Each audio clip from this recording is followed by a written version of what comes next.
ভারতের আকাশে নতুন শক্তি। 114টি রাফায়েলের যুদ্ধ বিমানের মেগা ডিল। ভারতীয় বায়ুসেনার শক্তি বহুগুণ বাড়াতে ভারত সরকার এক ঐতিহাসিক পদক্ষেপ নিতে চলেছে।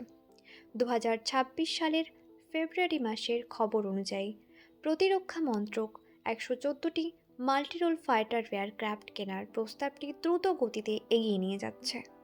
এই চুক্তির আনুমানিক মূল্য প্রায় 3.25 লক্ষ কোটি টাকা।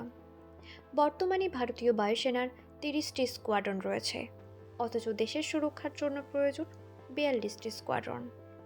এই ঘাটতি পূরণ করতেই এই বিশাল সিদ্ধান্ত নেওয়া হয়েছে।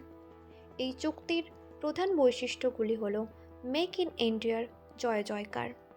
এই চুক্তির একটি বিশেষ দিক হল 114টি বিমানের মধ্যে 80% বিমান ভারতেই তৈরি করা হবে। ফ্রান্সের দাসো অ্যাভিয়েশন ভারতের সংস্থাগুলোর সাথে যৌথভাবে এই উৎপাদন প্রক্রিয়া চালাবে। বিমানের ধরন প্রস্তাব অনুযায়ী বায়ুসেনা 80টি সিঙ্গল সিটার এবং 26টি টুইন সিটার বিমান পাবে। সর্বাধুনিক সংস্করণ ভারত এবার রাফায়েলের লেটেস্ট সংস্করণ F4 বা F5 সুপার রাফায়েল কেনার পরিকল্পনা করছে। এই বিমানগুলো কৃত্রিম বুদ্ধিমত্তা AI এবং উন্নত রাডার প্রযুক্তিতে সজ্জিত, যা চীনের J-20 মতো স্টিল বিমানের মোকাবিলা করতে সক্ষম।